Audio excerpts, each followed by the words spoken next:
Jadi memang kalau melihat Bupati Bandung ya, eh, sudah ada rencana untuk memindahkan pusat pemerintahan dari Dayakolot ke lokasi yang baru. Ya, pertama kalau nggak salah dia memindahkannya ke daerah Kampung Bogor ya. Kalau sekarang daerah Gunung Pakuan ya. Eh, tapi ya itu belum terlaksana. Baru beberapa tahun kemudian secara resmi mulai sama Dendels disuruh pindah ke mendekati Jalan Raya Pos.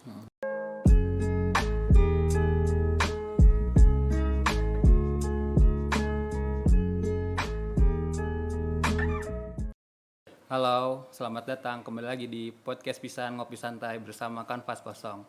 Perkenalkan, saya Azmil. Kali ini akan membahas tentang topik sepucuk surat dari Bandung.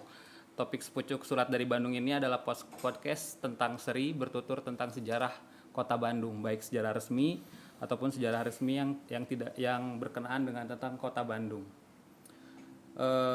Kali ini narasumbernya adalah Kang Rizky Wiryawan yang aktif dan bergerak di persoalan sejarah dan budaya tentang Kota Bandung khususnya. Kang Rizky juga kebetulan bersama dengan saya bareng-bareng menjadi kurator di Museum Kota Bandung. Persoalannya tentang sejarah kota ini mungkin telah banyak yang membahas dan telah banyak dibicarakan, namun ada yang sering luput dari tentang pembahasan sejarah kota, terutama tentang kehidupan masyarakatnya. Langsung aja kita sambut Kang Rizky. Kang, apa kabar Kang? Baik. Sehat Kang. Seperti tema yang kita tentukan saat ini akan membahas tentang sejarah awal mula Kota Bandung, Kang. Oke.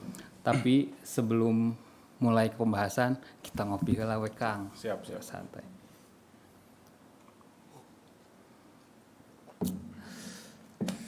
Oke. Langsung mulai dari awal aja mungkin Kang, tentang bagaimana awal sejarah Kota Bandung. Oke ya, kita akan bicara sejarah Kota Bandung, tapi kita lebih ke kabupaten dulu mungkin ya, karena sebelum jadi kota dulunya adalah kabupaten. Dan mesti diketahui bahwa baik terjadinya kota secara resmi ya, kemudian kabupaten semuanya dilatar belakangi awalnya oleh perang ya. Jadi kalau Kabupaten Bandung itu diawali dengan perang antara Mataram dengan Company Batavia. Jadi ketika itu Sultan Agung mengirim pasukan yang dipimpin oleh Dipati Ukur untuk menyerang Batavia. Tapi ternyata yang tadinya rencananya pasukan Dipati Ukur akan di backup oleh pasukan Bahu Rekso. Tapi ternyata nggak datang yang Bahu Reksa ini. Akhirnya Dipati Ukur berinisiatif untuk menyerang Batavia terlebih dahulu karena dia juga keterbatasan logistik buat pasukannya ya, nggak bisa lama-lama dia menunggu. Ternyata ini serangannya gagal, ya, jadi Dipati Ukur gagal mengalahkan Company. Akhirnya dia mendapati resiko untuk dihukum mati oleh Sultan Agung. Ya, resikonya saat itu kalau kita kalah perang atau gagal menjalankan perintah ya dihukum mati. Ya, normal zaman seperti itu ya. Nah, karena tidak ingin dihukum mati, menghindari hukuman tersebut, Dipati Ukur kemudian mengadakan pemberontakan dengan sisa-sisa pasukannya ya. Pemberontakan ini kemudian berhasil dipadamkan juga oleh Mataram, tapi bukan oleh pasukan Mataram. Sultan Agung menggunakan pasukan dari Jawa Barat juga yang dipimpin oleh beberapa umbul, istilahnya kalau umbul tuh ya. Pimpinan daerahnya lah ya. Nah, salah satu yang berjasa adalah Tumenggung Wiraangun-Angun ya. Tadinya namanya Ki Astamanggala dari Cihaur Muti, tapi kemudian diangkat menjadi Bupati Bandung pertama. Jadi oleh Sultan Mataram dia dihadiahkan tanah Bandung, wilayah Bandung dengan sekitar 200 cacah kalau nggak salah ya, 200 atau 2000 saya lupa. Terus cacah yang sebagian diambil dari Timbanganten. Ya, jadi pada awalnya Bandung ini berdiri tadi karena pemberontakan Dipati Ukur tadi. Nah, jadi Dipati Ukur dikalahkan oleh pimpinan lokal dari Jawa Barat. Sultan Agung ngasih 3 wilayah ya, ada yang Parakan Uncang, kemudian Sukapura juga. Jadi 3 daerah ini sebenarnya lahirnya sama bareng dengan Bandung. Berdasarkan SK-nya Sultan Agung atau Piagam yang sekarang menjadi tanggal ulang tahun Kabupaten Bandung ya. Tanggal 20 April kalau nggak salah 20 April. Kalau dulu tahun Alif, 9 Muharram tahun Alif. Jadi itu untuk kelahiran Kabupaten Bandung ya. Nah, untuk lokasinya memang dulu dipilih di daerah Krapyak ya. Memang sudah dikenal sebagai daerah yang subur dan karena dia dilintasi oleh Sungai Citarum. Citarum dan Cikapundung ya. Jadi ada 2 sungai di sana. Kenapa pilihnya di sana? Karena zaman dulu memang salah satu syarat untuk membuat suatu daerah adalah atau pusat pemerintahan ya atau penduduk itu memang harus mudah dengan akses air ya. Dan sarana transportasi yang utama saat itu masih menggunakan sungai. Jadi itu pertimbangannya. Nanti ya memang kita pendirian Kota Bandung ini merujuk kepada SK-nya Dendels ya, yang baru-baru ini ya. Kalau SK-nya Dendels memang itu adalah perintah sebenarnya pemindahan ibu kota dari Dayakolot tadi dari Krapyak untuk mendekati Jalan Raya Pos. Walaupun sebenarnya bukan pendirian kota ya, jadi perintah Dendels itu kalau kita pelajari sebenarnya hanya pemindahan pusat pemerintahan. Kalau kotanya secara resmi kita bentuk Hemente itu baru 1906. Jauh setelah itu. Ya, beda seabad. Nah, kita sampai tahun 2000-an masih merayakan 1 April sebagai ulang tahun Bandung ya, karena mengacu kepada SK pendirian Hemente. Cuma kalau kita mengacu ke sana, maka ada beberapa kota yang sama ulang tahunnya dengan Bandung. Ya. Jadi mungkin ada pertimbangan lain sehingga kemudian diputuskan bahwa ulang tahun Bandung mengacu kepada dikeluarkannya SK Dendels gitu. Ya. Tapi sebelum itu Kang, dari ketika pemerintahan yang masih berpusat di Krapyak itu sampai kemudian dipindahkan ke kota Bandung yang sekarang ini itu kira-kira berapa lama waktunya Kang? Jadi kalau Bandung itu berdirinya tahun 1640-an ya, yang kabupaten ya, dikeluarkannya SK dari Sultan Agung gitu ya. Jadi ada masa sekitar mungkin seabad setengah ya sebelum dipindahkan ke mendekati Jalan Raya Pos. Tapi itu sebenarnya ada satu hal yang penting bahwa di sana ada transformasi ya yang tadinya kita masih menggunakan transportasi sungai menjadi transportasi darat yaitu dengan adanya Jalan Raya Pos. Dan Jalan Raya Pos ini kalau kita lihat lagi sejarahnya diinisiasi oleh Dendels dan Dendels saat itu menjadi gubernur jenderal secara de jure-nya ya adalah di bawah Prancis ya. Jadi kalau kita mengacu kepada SK pendirian Bandung mengacu kepada SK Dendels maka Bandung berdiri pada masa penjajahan Prancis ya. Itu yang mungkin yang harus di remind ya. Dipertegas dan kita juga mengenal Bandung sebagai Paris Panjava ya. Mungkin berawal dari situ ya. Ya ada hubungannya lah ya. Mungkin nggak secara tidak langsung tapi ya ini menegaskan kembali bahwa Bandung sebenarnya kota yang dibangun atau mulai tumbuh ketika masa penjajahan Prancis ya. Itu mungkin masih ada terlibat konflik saat itu ya di Eropanya, peperangan antara Prancis dan negara-negara Eropa lainnya. Nah ini menarik juga, jadi saya tadi bisa menyambungkan bahwa Bandung lahir dari revolusi Prancis ya, karena di sana terjadi revolusi Prancis, saat itu Prancis masih perang sama Inggris ya, dan Dendels kesini juga sebenarnya agak susah karena dia menghadapi blokade Inggris di lautan. Dan salah satu tujuan dari pemerintahan Dendels adalah untuk melindungi Jawa dari serangan Inggris sebenarnya. Makanya dia bikin Jalan Raya Pos yang membentang dari Anyer sampai Panarukan. Nah, tapi seharusnya kalau kita lihat dari aspek pertahanan memang jalannya hanya di utara saja ya. Nah, kenapa Dendels kemudian memerintahkan untuk membuat jalan yang membelok ke selatan ke Priangan? Itu ada aspek lain yaitu aspek perkebunan.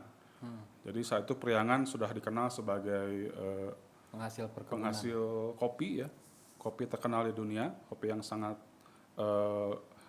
high quality ya, yang grade paling tinggi, makanya dikenal istilah Java untuk kopi karena kopi dari Priangan. Nah ini yang berusaha ditingkatkan produksinya sama Dendels, dan untuk memudahkan pengangkutannya dia bikin tadi Jalan Raya Pos. Dan salah satu alasan mengapa Dendels menyuruh Bupati Bandung untuk memindahkan pusat pemerintahannya ya tadi karena untuk lebih mudah mendistribusikan kopi itu kalau pusat pemerintahannya ada di dekat Jalan Raya Pos. Nah, tapi yang menariknya ini Kang, karena ada stigma yang akhirnya memaknai bahwa Bandung itu adalah kota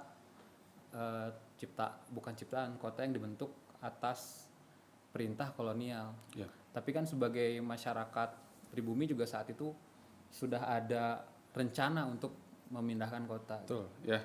Jadi memang kalau melihat Bupati Bandung ya,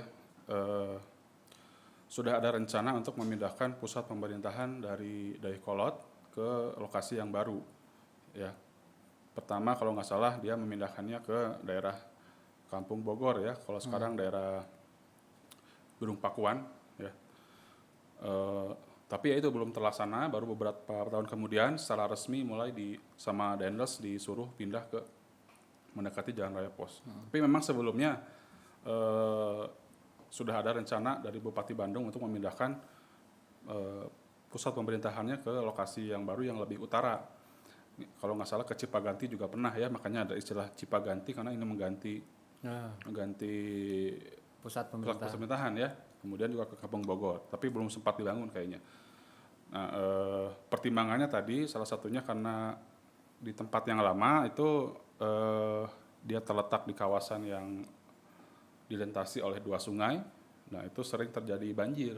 rawan banjir. Jadi sejak dulu Bandung Selatan memang sudah menjadi tempat yang langganan banjir sebenarnya.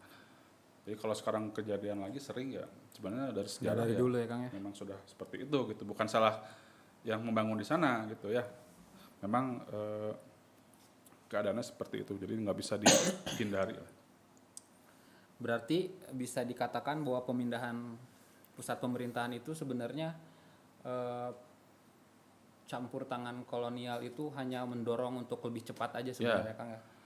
Ya, bisa seperti itu ya. Jadi memang sudah ada rencana untuk perpindahan, tapi mungkin belum menemukan lokasi yang benar-benar cocok ya. Baru setelah ada SK, dia punya kekuatan legal untuk benar-benar memindahkan seluruh perangkatnya ke lokasi yang baru. Dan kebetulan dengan pembangunan dari Jalan Raya Pos. Jalan Raya Pos ya. Jadi pembangunan saya itu memang lebih banyak di sekitar Jalan Raya Pos ya.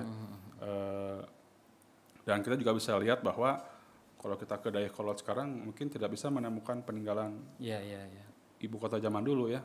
Karena memang satu dia dibangun dengan mungkin bahan-bahan yang semi permanen ya. Pendopoknya atau masjidnya mungkin belum menggunakan struktur yang permanen. Baru setelah dia pindah ke lokasi yang baru, semua itu bisa dibuat gitu. Pendopoknya, masjidnya, aja ada. Bupati Bandung juga punya semacam panduan untuk membuat kota ya. Ini mungkin warisan dari zaman Majapahit dulu. Jadi di mana untuk menempatkan masjid misalnya, di mana pendopo, kemudian di mana pasar, itu sudah ada panduannya. Catur Gatra ya. Dan kalau Bandung memang dulu pertimbangannya adalah pusat pemerintahan itu harus di Pagoyangan Badak katanya. Jadi tempat mandi badak ya. Jadi dulu masih banyak badak di Jawa Barat.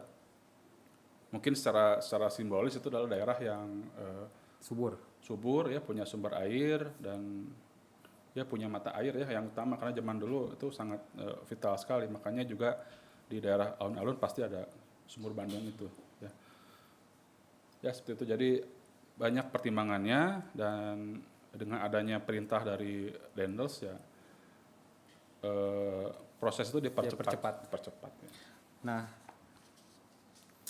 kan banyak biasanya di sejarah awal mula kota dimanapun itu ada yang bercampur dengan mitos, faktanya apa, mitosnya apa. Nah yang mitos-mitos seputar pemindahan awal kota Bandung itu apa aja sih Kang? Mungkin kalau kita ke alun-alun sekarang ya di titik nol kita bisa menemukan kisah bagaimana terjadinya Kota Bandung ya. Jadi katanya ketika Dendels sama Bupati Bandung Wirtakusumah II sedang meninjau pembangunan jembatan Cikapundung, Dendels kemudian menancapkan tongkatnya dan berkata jika dia ke sini setahun kemudian kalau bisa sudah berdiri sebuah kota ya. Nah, tapi tentu saja kisah ini mesti dikonfirmasi ulang karena yang saya temukan ini bersumber dari bukunya Pak Kunto, tapi Pak Kunto juga mengacu kepada bukunya Victor Ido ya. Tapi ketika saya baca bukunya belum nemu sebenarnya ya. Tapi sebenarnya semua tindakan Dendels itu tercatat dalam buku Plaquette Book sebenarnya. Jadi apa aja yang dilakukan dalam perjalanannya, kemudian surat-surat dia, semuanya tercatat dalam bukunya Van der Gijs ya, yang disebut Plaquette Book. Nah kita nanti bisa konfirmasi ke sana. Tapi secara mungkin secara secara logis ya, kita bisa membayangkan bagaimana apakah Dendels sendiri yang menginspeksi pembangunan Jalan Raya Pos kan mungkin tidak ya. Dia mungkin punya bawahan lain yang ditugaskan untuk menginspeksi pembangunannya karena dia hanya memerintahkan tapi tidak menginspeksi secara langsung ya. Jadi bisa jadi peristiwa itu merupakan mungkin terjadi tapi mungkin ada dibesar-besarkan ya. Jadi kita juga banyak mitos soal Jalan Raya Pos misalnya di Cadas Pangeran misalnya bagaimana Pangeran Cornel menyalami Dendels dengan tangan kiri ya. Tapi dalam beberapa penelitian terbaru yaitu tidak bisa dikonfirmasi ya. Jadi ini mungkin bagian dari sejarah yang istilahnya bumbu lah ya. Jadi menarik tapi mesti dikonfirmasi ulang dan mungkin tidak bisa dipercaya begitu saja. Dan menurut saya juga pilihan Dendels untuk menjadikan Bandung sebagai kota sebenarnya masuk akal ya karena zaman dulu Bandung itu kalau lokasinya dikelilingi oleh gunung ya. Jadi secara pertahanan memang punya benteng alami gunung-gunung itu. Jadi untuk sebuah kota apalagi kalau jadi ibu kota ya, ini merupakan lokasi yang ideal sebenarnya untuk masa kolonial. Jadi dulu juga zaman tahun 20-30-an Bandung sempat dirancang untuk menjadi ibu kota ya. Cuma nggak jadi karena keburu krisis ekonomi sama datang Jepang ya. Salah satunya itu aspek pertahanan. Jadi Bandung dilindungi oleh gunung, orang juga perlu waktu ketika terjadi penyerangan lewat laut. Cuma yang misal itu yang jadi yang di luar pertimbangan adalah adanya teknologi pesawat. Jadi kalau ada pesawat ya gunung tidak jadi masalah. Akhirnya Jepang bisa menguasai Jawa dengan mudah. Pemindahan kota Bandung itu kan nggak tiba-tiba Kang ya. Ada ada prosesnya. Nah, apakah pada saat titik pemerintahan pusat dipindahkan dari Karapiak yang Dayakolot ke sekarang di Pendopo itu, di sekitaran Pendopo itu udah ada pemukiman atau belum? Oke, jadi memang ketika ada rencana untuk pindah ya, seperti tadi dijelaskan memang sudah ada usaha dari Bupati Bandung untuk dia berusaha mencari tempat yang cocok untuk pusat pemerintahan yang baru. Dan memang di sekitar Bandung ini terutama di bantaran Sungai Cikapundung sudah ada beberapa pemukiman warga ya. Misal mungkin di Dago ya, kemudian di daerah Balubur dan di daerah yang lebih selatan misalnya daerah Wastu Kencana kalau sekarang. Makanya dulu ketika Bupati Bandung ingin membangun pendopo dan bangunan di sekitarnya, dia memanfaatkan jasa dari warga di daerah bantaran sungai tersebut ya untuk membuat lio atau benteng atau ya perangkat bangunannya ya misalnya ya. Nah itu kemudian warganya sebagai bayarannya warganya kemudian dibebaskan dari pajak dan kerja wajib ya, makanya disebutnya Merdeka Lio daerah sana, daerah Wastu Kencana sekarang. Merdeka ya kan? Ya. Jadi itu sudah menjadi bukti bahwa memang di sekitar bantaran Cikapundung sudah ada pemukiman warga. Tapi memang letaknya mungkin berjauhan ya, karena dulu juga Bandung masih Kosong. Masih hutan, masih kosong, masih persawahan ya. Dan yang namanya pusat pemerintahan itu mungkin luasnya hanya sekitar beberapa kilometer saja ya. Dan kalau lihat petanya tahun 1825-an Bahasa itu hanya ada 5 bangunan permanen di Bandung ya. Salah satunya ya gudang kopi yang sekarang di Balai Kota ya. Itu merupakan batas paling utara dari Kota pusat pemerintahan Kota Bandung. Ya, jadi kalau Bandungnya memang luas, tapi pusat pemerintahannya yang dibatasi oleh yang gudang sebelah kopi utara ya. itu adalah gudang kopi. Gudang kopi Kalau milik selatannya di mana? Andreas de Wilde. Kalau selatan kalau tidak salah itu batasnya adalah di Tegalega. Tegalega. Ya. Berarti diameternya cuma kecil banget ya. Kecil ya, memang bisa dilalui sambil jalan kaki lah ya. Ya kesananya ya hutan aja sama perkebunan kopi ya, karena memang kita juga dikelilingi oleh perkebunan kopi. Dan yang tadi Bandung ini memang banyak dulu daerah di sekelilingnya juga dikuasai oleh Andreas de Wilde ya, sebagai mungkin orang Eropa perintis yang membuka lahan di sekitar Bandung. Dia menyimpan kopinya di gudang kopi itu, kemudian nanti dibawa dengan pedati melewati jalan pedati. Kalau sekarang namanya Braga ya. Kalau dulu sebelumnya Pedati Weh, karena dia tempat lalu lalang dari pedati yang membawa kopi ke Jalan Raya Pos. Kita ngopi dulu, Kang. Boleh. Ini ada kopi dari Kozi. Siap, untuk mantap. mendukung acara ini.